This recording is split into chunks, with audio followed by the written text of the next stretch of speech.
Bismillahirrahmanirrahim. Assalamualaikum warahmatullahi wabarakatuh. Selamat malam pemirsa Akhwatun Media. Pada kesempatan kali ini berjumpa kembali dengan kami.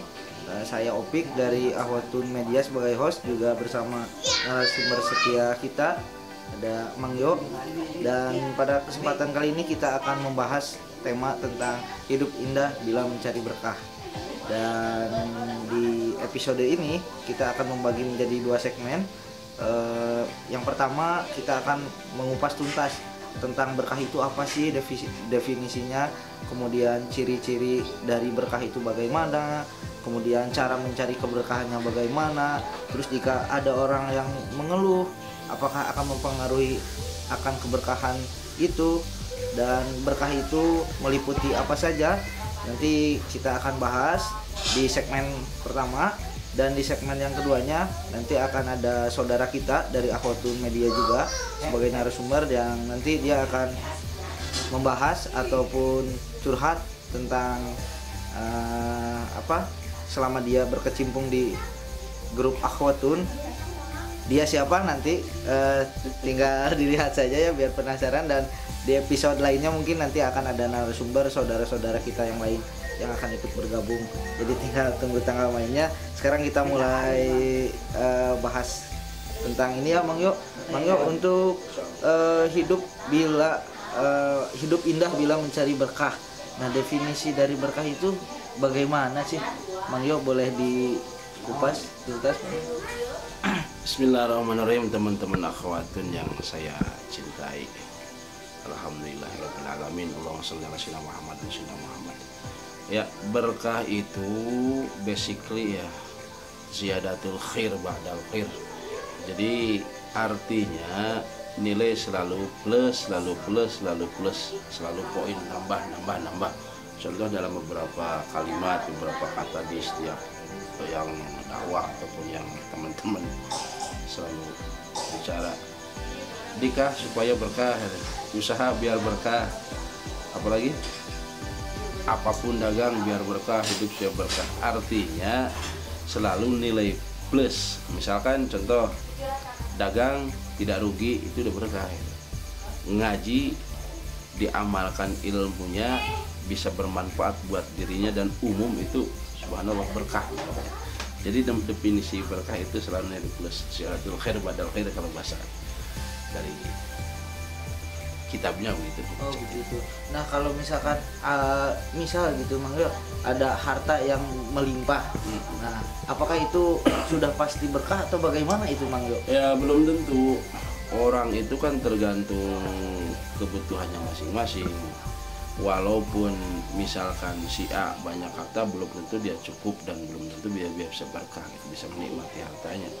Dan juga sebaliknya, walaupun si A misalkan hidupnya sederhana tetapi bisa dalam tanda kutip nge-manage keuangan secara zahiriah, maka bisa terpenuhi segalanya, ya itu udah termasuk kategori cukup. Jadi berkah itu bisa dirasakan oleh siapapun makhluk Allah, itu anugerah dari Allah, satu. Yang kedua, siapapun bisa mengejar berkah dengan cara melaksanakan syariat yang sudah ditentukan, memaksimalkan ikhtiar, dan tidak lupa yang penting adalah berdoa kepada Allah supaya hidup ini diberkahi. Kalau bahasa umumnya kan diberkati. Iya. Diberkati oleh Allah, betul, nggak apa-apa, itu kan bahasa saja sebenarnya. Nah, kalau misalkan untuk cara mencari rezekinya itu, nah Mang Yo, cara untuk mendapatkannya si rezeki tersebut, apakah mempengaruhi keberkahannya juga? Sangat berpengaruh. Jadi usaha itu diutamakan satu yang bagus, satu yang halal, thayyiban, yang bagus. Artinya kalau melanggar, walaupun itu hasil gajinya gede gitu ya, tapi bertentangan dengan hukum agama dan dari agama, ya tidak boleh. Nanti akibatnya malah tidak berkah, bukan tidak berkah lagi, malah haram. Kalau sudah haram, tidak mungkin untuk seseorang mencapai satu tingkat keberkahan. Jadi dalam intinya hidupnya. Itu harus mencari rezekinya yang halal, yang ya? baik dan yang halal, sesuai yang disyariatkan agama maupun dari agama. Seperti contoh dagang ya, misal dagang secara umum tidak boleh pengembaliannya misal ya harus lempang, misal harga 1.000 ya 1.000, tidak boleh di. Termasuk timbangannya mungkin ya. Ya itu timbangan itu kan bahasa kias. Nimbang tidak boleh mengurangi timbangan. Misal 1 kilo dikurangi gitu kan, supaya dia lebih bati lebih untung. Justru itu yang membuat orang hidup itu tidak berkah, malah masuk kategori dosa haram. Haram, dosa besar. Tidak boleh. Nah, apakah misalkan dengan sikap yang seperti itu, Mang Yo, apakah bisa menimbulkan balai atau celaka atau bagaimana itu Mang Yo yang seperti kalau itu? Sudah masuk kategori melanggar ya, itu kan melanggar. Iya. Melanggar perintah Allah ya tinggal ajab saja, kalau tidak ajab ya di dunia ya nanti di akhirat. Itu pasti, itu pasti dah, memang ketentuan dari Allah. Ati Allah wa ati Rasul. Nah, untuk kata berkah ini nih, Mang, apakah itu mencakup hanya rezeki saja atau anak yang soleh atau itu, apakah bagaimana gitu tuh? Jama keseluruhan yang dipersal berkah itu bisa dalam kehidupan, bisa umur, bisa anak, bisa usaha, bisa rumah tangga ya, termasuk rezeki. Kalau masih banyak hutang gitu, misal kalau dalam rumah tangga masih kacau, masih pasea itu berantem, masih kurang mengerti satu sama lain, intinya kan recok, dan itu belum berkah. Oh begitu ya. Oke Bang. Terus kalau misalkan indikasi dari berkah itu sendiri nih, Mang Yo, ciri-cirinya bagaimana Mang?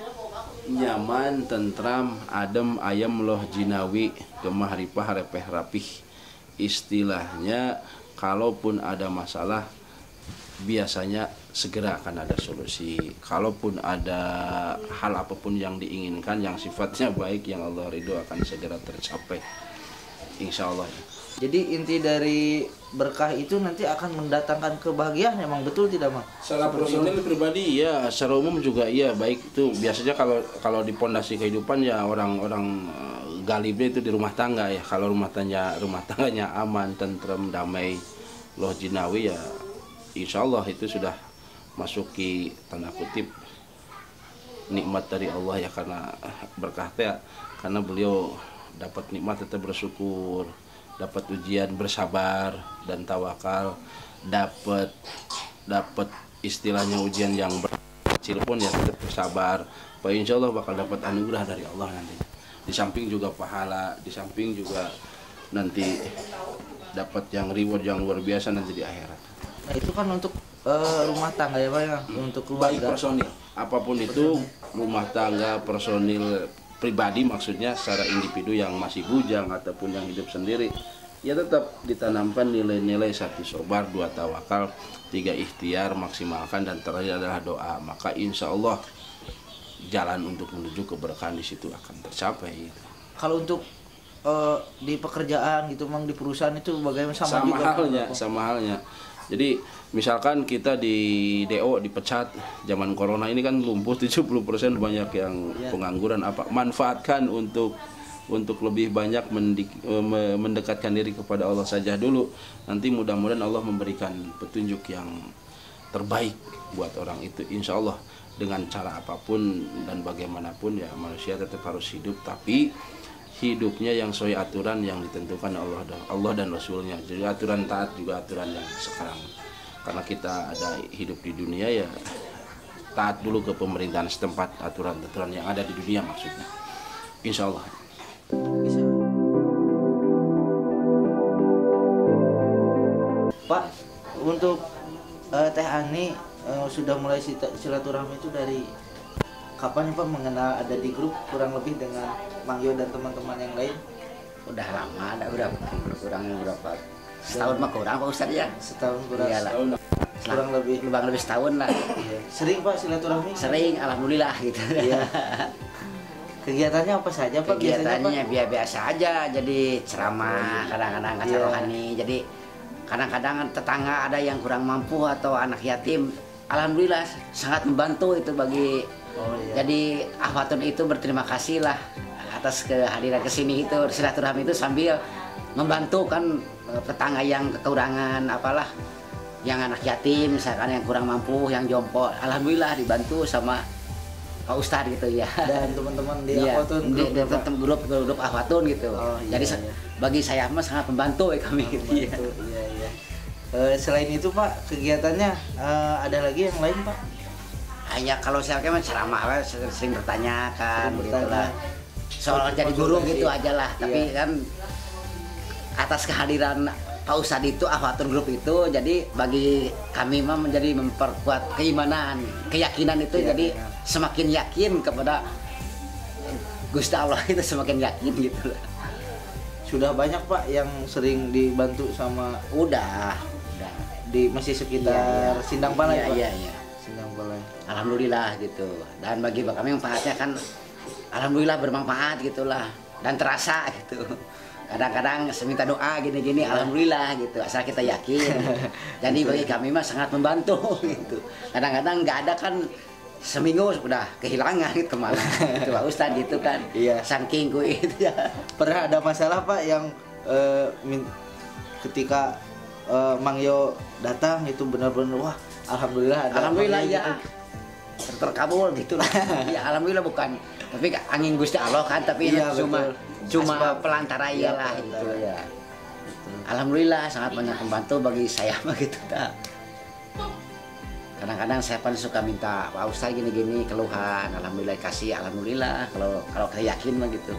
Alhamdulillah gitu. Keluhannya itu lebih ke masalah keluarga atau dari finansial atau gimana Pak? Macam-macam. Ya, masalah keluarga, masalah apa perekonomian, masalah gitu aja lah, kesulitan-kesulitan gitu aja ya. Jadi kita saling sharing aja Iya, gitu ya gitu Pak ya? sharing ya. Dengan Mang Yo untuk cari solusinya Iya.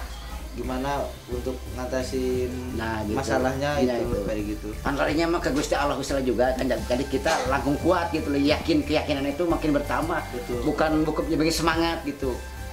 Makin semangat jadi kehadiran Bapak Ustadz grup Ahwatun kesini teh bagi saya mah lebih semangat ibadah itu. Alhamdulillah. Alhamdulillah. Kadang-kadang biasa jangan tahajud kan jadi sering tahajud. Gitu sering sholat duha karena kan kita sharing gitu Iya. ngobrol-ngobrol. Jadi dan udah terasa gitu. Mang, untuk kenal Teh Ani sudah lama Mang di grup Mang? Kurang lebih setahun mungkin. Setahun. Ya, silaturahim ke sini. Awal kenalnya gimana nih Mang? Silaturahim Dengan Teh Ani. Awalnya biasa doa bersama. Oh doa bersama di masjid ketemunya atau gimana Mang? Diundang ke sini ke waktu. Oh, di diundang sini ke sini. saya minta ke Pak Ustadz teman, minta ngobati cucu saya Oh, gitu, alhamdulillah kebetulan, gitu. kebetulan aja. Minta didoain cucu saya kan. Alhamdulillah lanjut sampai Alhamdulillah sekarang jadi keluarga aja sekarang udah anggap. Iya. Jadi bagi saya dianggap guru aja gitulah, jadi guru gitu. Baik teman-teman, sekarang kita mendekati dari penghujung acara. Terima kasih atas atensinya kali ini. Semoga dengan tema kita kali ini, hidup indah bila mencari berkah, dapat menjadi ilmu yang bermanfaat buat teman-teman semua dan buat saya juga pribadi khususnya. Kemudian juga saya ucapkan terima kasih Pak Adi atas Sama-sama, kediamannya, iya. tempatnya. Mohon maaf telah direpotkan sama kami. Dan untuk teman-teman di Ahwatun Group, sampai jumpa di episode selanjutnya. Mohon maaf apabila banyak kekurangan dan kesalahan dari kami. Billahi taufiq wal hidayah. Wassalamualaikum warahmatullahi wabarakatuh.